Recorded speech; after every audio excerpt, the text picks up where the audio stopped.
Les quiero comentar que también vamos a hablar de este libro, del libro que presenta Ulises Ruiz, que es Por el Rescate de México. Es una propuesta interesante política, es una visión particular de cómo él ve la situación actual, el contexto y sus propuestas. Decías tú, este país puede ser una potencia. Lo vi en una de tus ponencias. Tiene todo para hacerlo. Tiene todo para hacerlo. Potencia mundial. Y ahorita lo vamos a comentar, pero regresamos con los acarreos. Claro que sí. Veo que hay aforo en tus presentaciones en los estados. Bien, ha sido bien recibida. Es plural. Vamos más allá del PRI, vamos. Estamos hablando con muchos... Pero perdón, para un acotamiento para aclarar, ¿sigues en el PRI? Tengo un procedimiento planteado. Sí. A mí me parece que más allá de los partidos, lo importante ahorita es el país. Sí. El país no puede seguir como está, no puede seguir con esta profunda crisis de seguridad, que además ya no resolvió el presidente, el doble de la inseguridad que había con Peña Nieto, el triple de la inseguridad que había con Calderón, y va para más, porque el presidente con su política de abrazos no balazos obviamente fracasó. La Guardia Nacional, no hay resultados en seguridad, los mexicanos siguen inseguros, cada vez crece más la inseguridad en el país. Se habla de un 30-35% de territorios tomados por la delincuencia organizada. Por primera vez en la historia del país se habla de narcogobiernos, de participación directa o indirecta de la delincuencia organizada en elecciones en el proceso pasado. Y el presidente no parece inmutarse, el presidente diciendo que va avanzando, que todos viven en paz, y en las mentiras, una mentira más del presidente López Obrador.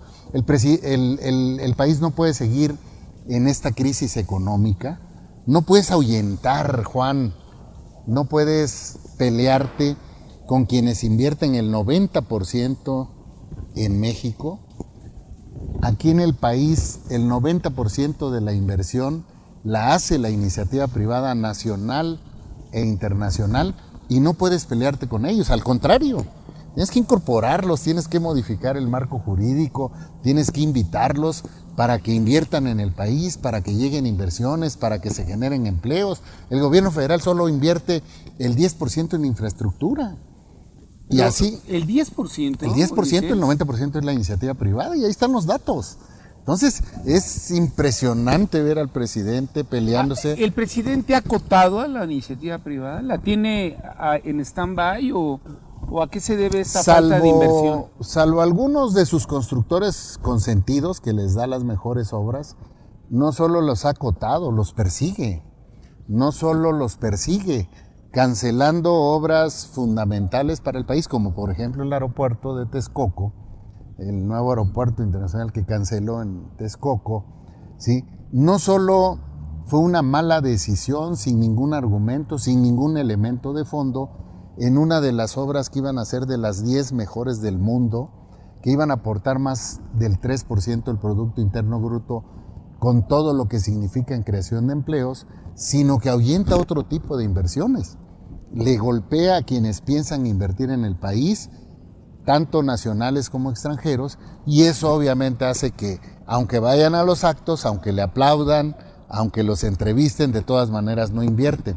Entonces, me parece que el país no puede seguir en esa incertidumbre de una economía que cada vez más quiere estatizar el presidente, regresándose 50 años. Acuérdate que el presidente es del PRI del siglo pasado, de hace 50 años, que ya no existía, y que trata de regresarlo con un centralismo, con un caudillismo que tanto daño le hizo al país en otras ocasiones. El país no puede seguir como se está enfrentando la pandemia. Hoy los principales países del mundo están tomando medidas en esta cuarta ola. Y aquí escuchamos al presidente decir que no hay ningún problema. Y a su vocero Hugo López Mattel, le digo yo, Mattel, el que hace los juguetitos porque juega con los mexicanos, ¿sí? Que no hay ningún problema.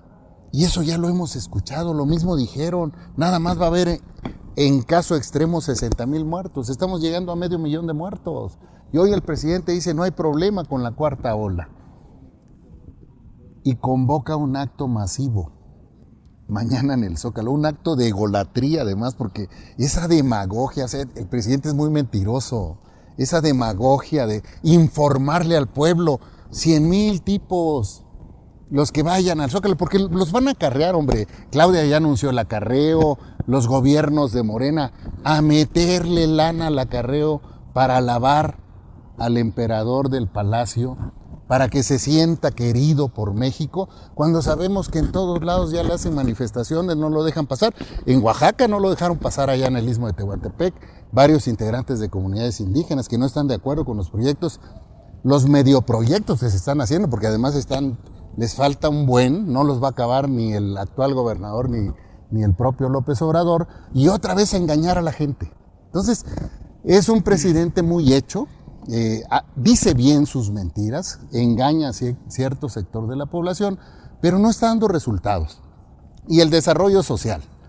La gente lo que quiere, Juan, es trabajo, proyectos productivos, invernaderos, viveros, granjas piscícolas, camaronícolas, ecoturismo en las zonas indígenas, en las sierras, donde coincide que hay alta marginación, comida orgánica que está de moda, que es parte de la comida autóctona, de la comida originaria de los pueblos indígenas, que hoy es tan buscada en el mundo. En eso se tiene que invertir, en desarrollo social, a fondo perdido, con la capacitación debida, para que la gente aprenda a trabajar y reciba más recursos, tenga una posibilidad de vida, cumplir sus sueños, que sus hijos tengan escuelas, universidades, hospitales, vivienda y salgan de la pobreza.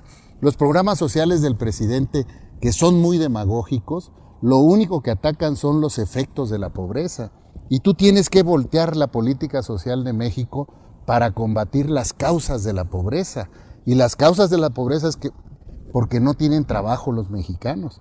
Y si tú les ofertas a nuestros hermanos migrantes de los Estados Unidos combinarte en proyectos productivos, que el gobierno les entregue el 50% a fondo perdido, repito, con el mismo estilo de política social, pero con trabajo, las familias van a tener trabajo, los hijos van a tener trabajo, van a tener posibilidad de estudiar, van a tener posibilidad de salir adelante y vamos a sacar de la pobreza a México.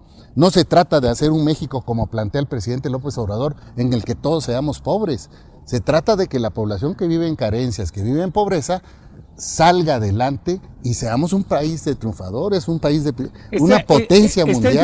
Está en tu libro. Está en el libro. Analizo las causas de por qué México no puede seguir así y hago las propuestas de qué hacer para poder resolver los asuntos de inseguridad. ¿Por dónde? ¿Cuál es la palanca ahí, Ulises? ¿Qué palanca propones? ¿Qué palanca de ajuste? ¿Qué palanca, ahora sí que mueve la palanca hacia adelante, no hacia atrás? Sencillo, te repito, en el caso de desarrollo social hay que variar totalmente la política de desarrollo social. Esta parte tiene que ver con hacer autosuficiente a la población. Y darles los proyectos productivos. Nosotros entendemos que no tienen recursos. ¿Esos que eliminó? No solo eso, hay que enfocarla más allá. Los invernaderos, por ejemplo, la gente sabe producir jitomate, calabaza, chile habanero, como se está haciendo en Oaxaca ahora. Nosotros hicimos muchos de estos proyectos, no los suficientes porque no había los recursos, pero imagínate si la política de desarrollo social se enfoca a darle trabajo, no dádivas a la gente. Yo no estoy de acuerdo a que a la gente le des 1,500 pesos mensuales, porque son mensuales, aunque ellos digan que son 3,000 bimestrales. Es un presidente tipo predial, López Obrador, porque lo dice bimestral y la gente cree que es mensual, 1. Y 2, si tú le das el proyecto productivo, repito, ecoturismo, comida orgánica, comida autóctona, proyectos productivos para producir, para sembrar, viveros para producir plantas y se puedan sembrar y reforestar al país, vamos a tener gente trabajando, vamos a poder incorporar a una fuerza importantísima económica que son los migrantes mexicanos, porque esos proyectos serían para sus familiares que viven en los pueblos rezagados, que viven en alto rezago. Y en lugar de estar recibiendo mensualmente una mensualidad que además no los va a sacar de la pobreza, 4 millones más de pobres en los últimos 3 años de López Obrador. Ha sido el presidente que más ha empobrecido al país en los últimos 3 años de gobierno, 4 millones de pobres. Entonces, si no hay resultados, tienes que variarlos, pero con una claridad para que el país realmente pueda acabar con la pobreza en la que vive la mitad de la población. En seguridad, Tienes que desaparecer la Guardia Nacional, tienes que declarar el narcoterrorismo, tienes que hacer una policía especializada en el combate a la delincuencia organizada, tienes que modificar y meterle presupuesto al Poder Judicial para que modifique las áreas. Tienes que hacer 32 wifis para detectar el lavado de dinero, que es de donde se nutre la delincuencia organizada. Tienes que capacitar en derechos humanos y en alta especialidad a quien ha combatido y va a combatir a la delincuencia organizada. No es posible seguir con las mismas prácticas que no han dado resultados en los últimos 18 años. Entonces, si no resuelves eso, los mexicanos no van a estar en paz y cada vez más el país va a ir cayendo en manos de la delincuencia organizada. Oye, ya se habla del riesgo de que un candidato presidencial pueda provenir de la delincuencia organizada. Imagínate, hay señalamientos muy concretos en varios gobiernos, aunque no hagan caso, aunque el presidente no haga caso, de que participan en la delincuencia organizada. Ahí están los señalamientos. En lugar de estar golpeando al presidente del INE, lo que se debe hacer es una reforma para darle dientes al INE para que de ninguna manera permita la participación del dinero de la delincuencia organizada, indirecta o directamente, o miembros de la delincuencia organizada en cargos de elección popular. O sea, tienes que tomar medidas que pueden acabar con el país si no las tomamos a tiempo y nos vamos a arrepentir, Juan, si no lo hacemos. En materia económica, te repito, tú tienes un México que puedes incorporar a través de una política de nuevo desarrollo social a la economía mexicana y terminar con la pobreza, pero tienes un México potencial, un México de productores, un México de inversionistas, un México que produce, que el gobierno tiene que impulsar y tiene que empujar con políticas públicas. ¿Está plasmado en tu libro esta visión estratégica? Así es, es un libro crítico en los 3 primeros capítulos, y luego es un libro que hace muchas propuestas de lo que se tiene que hacer en México, en los proyectos estratégicos de la nación, que pueden ser inversión nacional o extranjera. No le tengamos miedo. A nosotros lo que nos interesa es que se conecte el país, que tenga comunicaciones, que tenga medios para salir adelante, que tenga un transporte barato, y lo puedes hacer con la iniciativa privada. O sea, tienes que invitar, a ver, vamos a ir a un corte brevemente, me pide producción, pero me quiero quedar con una pregunta en el tintero. ¿Convocas ya? ¿Y quiénes te acompañan en esta visión de país? Hay otros que piensan como tú, seguramente. Hay conexión, quiero decir, bueno, Ulises Ruiz hace un libro y habla de una propuesta estratégica, de un plan estratégico de desarrollo del país. Así es, Juan. ¿No? Me imagino que tomaste información, te asesoraste, tuviste con tus consultores, en fin, planteas un modelo científico-social que es posible, que es real, que es tangible. Y ya lo vivimos en Oaxaca, bueno, de forma a nivel local, estado, ¿no? Y da resultados. Mira, las 2 principales carreteras que se construyen hoy en Oaxaca, que se han retrasado, son privadas. El presidente habla mucho de ellas, como si fueran del gobierno federal o del gobierno del estado. No es de ninguna de los dos, son de Fonadín. Vamos a hacer un corte brevemente, me pide producción, pero regresamos en este tema porque es muy importante. Es decir, a ver, de a solapa no vas a poder. Necesitas el acompañamiento, la convocatoria, el grupo, y ahorita le entramos con otro tema que por ahí vi que apareció ya el sábado, que es la creación de un Frente Cívico Ciudadano, que me imagino que ya te buscaron, o coinciden algunos planteamientos por lo que he analizado en los medios. Pero vamos a un corte y regresamos para YouTube, pero nos quedamos en Facebook. No se vayan, estamos con Ulises Ruiz aquí en el Nopalito.